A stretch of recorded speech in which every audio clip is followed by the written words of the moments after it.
Congressman Prince H. Preston has made available to you this restricted full-color film of the hydrogen bomb test. This film has just been released for restricted showing by the Federal Civil Defense Administration. You will next hear Congressman Preston.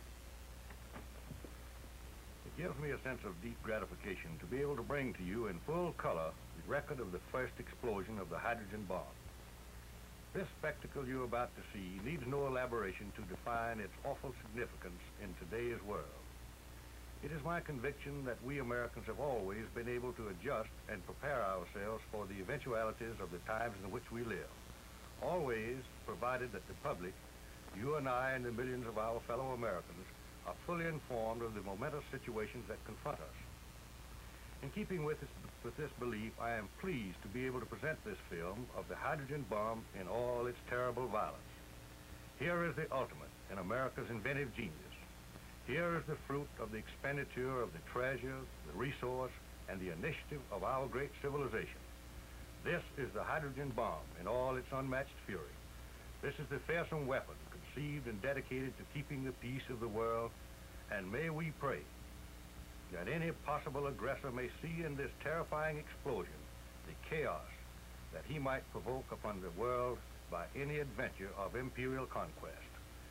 Let us pray always that this terrible fruit of our resources, our industrial genius, and our human enterprise shall be wisely preserved as a deterrent to war and forceful incentive to peace by virtue of its destructive power, which has no parallel in human history.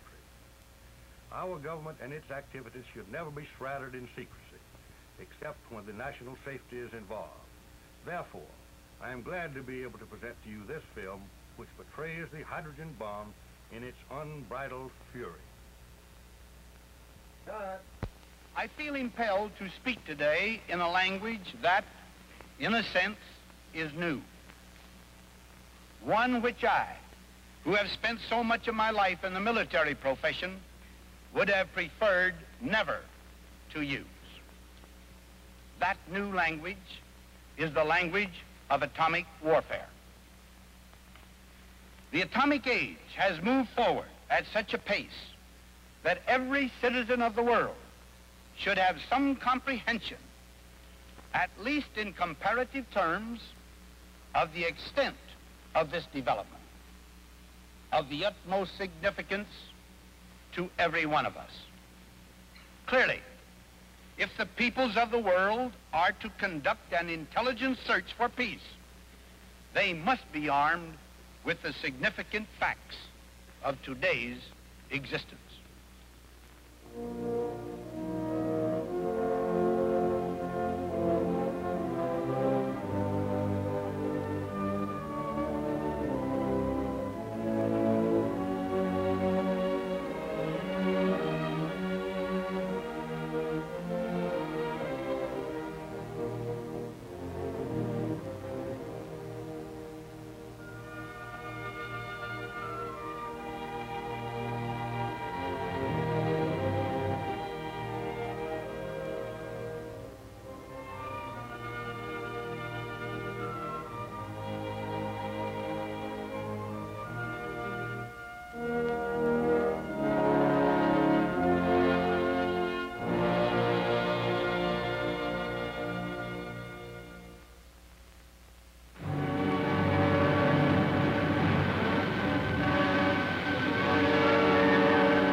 Welcome aboard the USS Estes. As you may or may not know, the Estes here is the command ship of Joint Task Force 132. We have minutes to go before the first blast, mic shot, of Operation Island. 59 minutes now, to be exact. We've been here since daybreak. Left Weetalk last night during the early morning hours.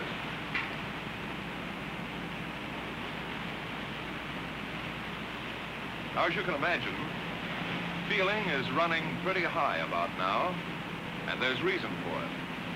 If everything goes according to plan, we'll soon see the largest explosion ever set off on the face of the Earth. That is, the largest that we know of. In the time between now and H hour, I'd like to show you around, if I may, and introduce you to some of the people connected with this operation, and in general, piece together the events which have brought us to this point. To start off, I'd like to show you something over here. You realize there are many miles of ocean between us and any Weetalk Atoll. To know what's going on back at the atoll, these antennas are receiving televised signals and are giving our men here a second-by-second account of what's happening on Shot Island. The television receivers are in here, in the control room. Well, this is it. This is the control room. I'd like to have you meet Mr. Stan Burris, the commander of the Scientific Task Group. Oh, Stan, I wonder if you could tell us something about the operations that go on in this room. Sure, I'd be glad to. The screens you see in front of you enable us to monitor the timing and firing system. If you will look close, you will see that it is now 55 minutes before H hour. As time clicks off, more and more lights come into operation. This is the 1-minute light, 30-second, 15, 5, 1 through firing. This diagram will give you a general idea of the whole setup. Data from the sequence timer is piped over to a display panel. This kind of display panel is new to atomic test work because of the large number of remote control and metering problems encountered in this operation. For one thing, the master timing and metering apparatus is located next door to the shot cab rather than being placed some 20 miles away on Parry Island as is usually done. This close view is possible, of course, because the lens of a television camera rather than human eyes is watching events. So that's the flow. From timer on through to display panel, picked up by a television camera and relayed on out to the Estes. A very ingenious arrangement. But what happens if you have to stop the firing mechanism, or can you stop it? We can stop it all right if we have to. We have a radio link direct to the firing panel in the shot cab. If we have to stop the shot, we simply push this button. Just a simple flip of the wrist, huh? That's right, but a lot of work goes down the drain. You understand we don't want to stop this thing unless it's absolutely essential. Yeah, I can understand that. Say, I was out on deck when you fellas returned. Well, that is when the firing party returned. What happened out there on Shot Island? If you'll excuse me, I suggest you talk to Colonel Unger about that. I have a timing signal coming up. All right. So then, Dick, the firing party's big job is to see to last-minute details of arming and firing and to make sure that the Shot Island is secure. That's the broad brush of it, yes. I've been a member of firing parties before, but this was different somehow. A man standing, as I stood, on the outside of the building housing the mic device couldn't help but feel, to sense the importance of this moment. Inside, a handful of men were making a final check. We're arming a device which could be the key to a new era in atomic weaponeering. I don't know just how the others felt, but I felt small when I thought of the experiment being readied inside. This one test could take us out of the realm of kilotons into the fantastic world of megatons. And then, at H-6 hours, the job was finished. The mic device was on its own and ready. We made the run from Shot Island down to the anchorage of the Estes off Perry in a fast crash boat. Soon after, the Estes made way through the deep entrance between Perry and Japtan Islands, out to a point 10 miles southeast of Perry, the rendezvous area of the task force ships. We finished our job at the cab, came over the side, and here we are. Not long ago at Los Alamos, I was talking to Dr. Alvin C. Graves, head of the test division there. He's on board now in Flag Plot as the scientific deputy to the task force commander. He's one of the men who can tell us about the thinking behind this operation. The shot island is about over there? That's right. It's generally north and west of us. For the past half hour, the ship has been headed directly toward the shot island and will continue to do so until shot time. You know, there's one thing I can't quite put together. That's this business of success or failure. I've heard there's a 50% chance of its failing. Now, this low margin of success wasn't true on the other shots, was it? No, it wasn't. Let me try out the Admiral's chair. Sure. Up until this operation, that is, from about 1945 through 1951, the chance of failure has never been more than about 10%. In Crossroads, Sandstone, and Greenhouse, we had great confidence in the operation succeeding. We recognized a change in philosophy, however, when Dr. Bradbury spoke to a group of us at Los Alamos. Gentlemen, up to now, the laboratory has had sufficient time to compile information and revise weapon design before a field test of a weapon. As of now, the situation has changed. We must take risks. Calculated risks, it is true, but risks nevertheless. According to the presidential directive, we must ascertain if a hydrogen bomb is feasible and do this in the highest possible speed. Here is what I think we must do. We must set up a special staff under Dr. Marshall Holloway, reporting directly to my office.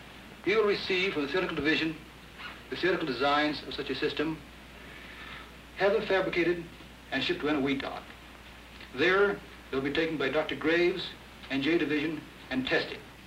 It must be recognized that we're taking great chances, a great gamble, but a gamble, while there's a possibility of failure, nevertheless there's a possibility of great gains. Eniwetok will become our theoretical laboratory rather than a proving ground. And that's the way it is today. We're taking a gamble. I see that now. But then the uneasy state of the world puts everything on a gambling basis, I guess. Yes, but not as much of a gamble as you might think. Take that man over there. He and his company have put a great deal of thought into the engineering and design of Mike. Well, see you later. So long, Doctor, and thanks a lot. Well, so far, we've pieced together quite a bit of this operation. Oh, I don't believe you've ever had a good look at our key test islands. The test islands for Mike are located at the top, or the northern sector, of Eniwetok Atoll, some 25 miles from Perry and Eniwetok, the two base islands of this atoll proving grounds. There are three main islands making up the test site. These are Alujilab, Teeter, and Bogan. In the early months, Alujilab was just another small, naked island of the atoll. But by midsummer, it began to look like the thing it was selected for, a shot island. Actually, the cab, so called because it houses the weapon, is not a cab at all, but a building set flush to the ground. It has all the earmarks of a common workshed, but in reality is a laboratory building set on a Pacific atoll. This, as you have probably gathered, is joint operations. All atomic test operations in the Pacific so far have been run under a joint task force kind of setup. Operation Ivy is using the same organizational structure as Greenhouse. 4 task groups: Scientific, Army, Navy, and Air Force. Members of these groups are here now, sifting and coordinating the many details of this joint operation and passing key information topsides to the command level. The Army is... Broadway 2, 4 Cape Cod and radar contact skunk. The Army is the executive agent on this operation, just as the Air Force was on Greenhouse and the Navy on Crossroads before that. At this point in our story, it's necessary to understand the effort behind the collecting of measurement data. For what good is a test unless we can learn, can profit from the experience? Highly specialized, sometimes costly instruments help scientists bring home this vital data. An outstanding example of such specialization is the use of a helium atmosphere box by the Naval Research Laboratory. The plywood tube, looking like a train of boxcars, runs from the shot island across the causeways to a detection station on Bogan, a distance of nearly 2 miles. In addition to the diagnostic kind of measurement, many studies are being run on the effects expected from a high-order detonation. These projects are being conducted jointly by the AEC and the Department of Defense. As always, there are many questions to be answered. Classical, routine questions, and special, pertinent questions pertaining to the hydrogen device, MIC. The story of heat or thermal radiation needs continued study. The ever-interesting history of neutrons will be recorded. What amounts of external neutrons are present? And what is their energy distribution? Because of the expected size of the shot, the fallout problem is being extensively analyzed. H minus 5 minutes. The shock wave will not arrive for several minutes after 0 time. Keep firm footing until after the wave passes. Our latest obtained upwind sounding from NOE. You've been here before, flag block. Shows distinctly that That's General Clarkson, the task force commander, and General Walk, chief of staff. The scientific deputy, Dr. Graves, you've already met. Captain Paul is deputy for naval operations, and General Wise, deputy for the Air Force. As you've gathered, a weather briefing is taking place. I should say another weather briefing. You've probably heard many times before how important the weather picture is in an atomic test operation. Weather can make or break a test shot. That's why you want to know up to the last moment just how you stand with the elements. Feel that this is a valid forecast. The problem this time is especially acute because this entire area of the Pacific is subject to radiological fallout. And this area is inhabited by some 20,000 people. Plus, of course, the ships of this task force. That's why the RADSAFE officer works hand in glove with the weather officer. Oh, by the way, to help you understand this problem, these weathermen are covering an area larger than the United States, with 10 weather aircraft and 11 fixed weather stations. To put it mildly, that's quite a territory to cover. Let's listen in, shall we? Any chance of showers? Not within the next 48 hours over the entire marshals. How about cloud cover? A few cumulus move in, but if we go off on schedule, nothing to bother the operation. Are you satisfied from the radiological standpoint, Commander Manor? Yes, sir. The situation is ideal since the entire fallout pattern is to the north of the inhabited islands. Thank you, gentlemen. The time is now H minus 2 minutes. Okay, I'll check with Stan. Minus 2 minutes. Why, sir? You have a grandstand seat here to one of the most momentous events in the history of science. In less than a minute, you will see the most powerful explosion ever witnessed by human eyes. The blast will come out of the horizon just about there. And this is the significance of the moment. This is the first full-scale test of a hydrogen device. If the reaction goes, we're in the thermonuclear era. For the sake of all of us, and for the sake of our country, I know that you join me in wishing this expedition well. It is now 30 seconds to 0 time. Put on goggles or turn away. Do not remove goggles or face burst until 10 seconds after the first light.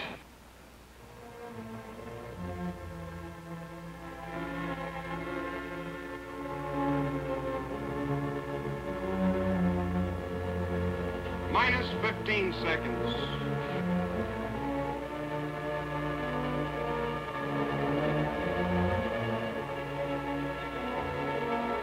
Minus 10 seconds. 9er, 8, 7, 6, 5er, 4, 3, 2, 1, T0.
this tremendous blast did to the atoll, nobody knows.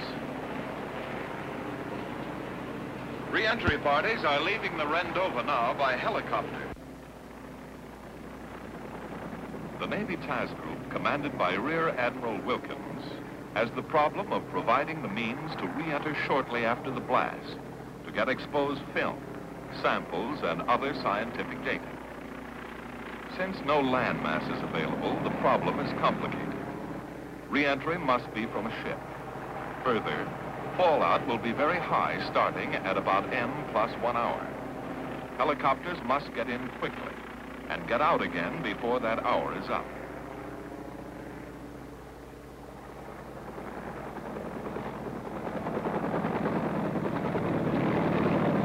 One survey group is leaving here from the Estes. I can't go along, but you can, and see for yourselves, through the eyes of the camera, what has happened back on the atoll.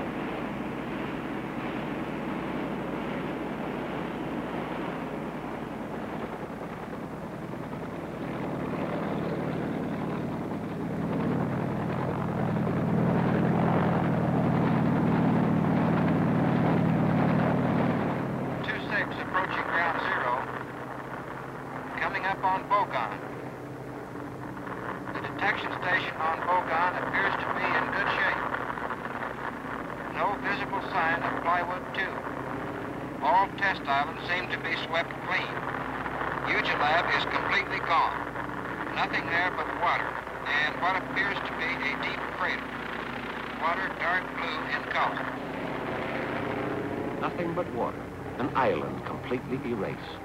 Mike was power, a kind of titanic energy released by stars.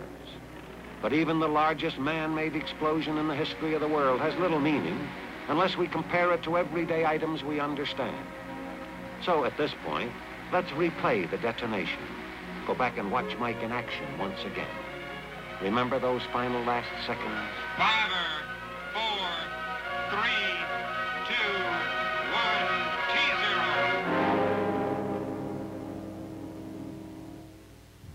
This is the largest fireball ever produced.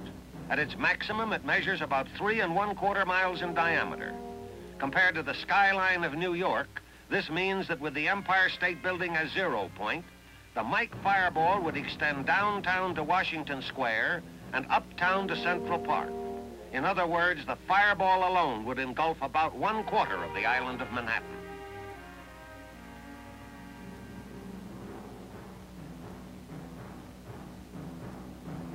The tremendous upsurge of air from the detonation rapidly pushes up the Mike cloud.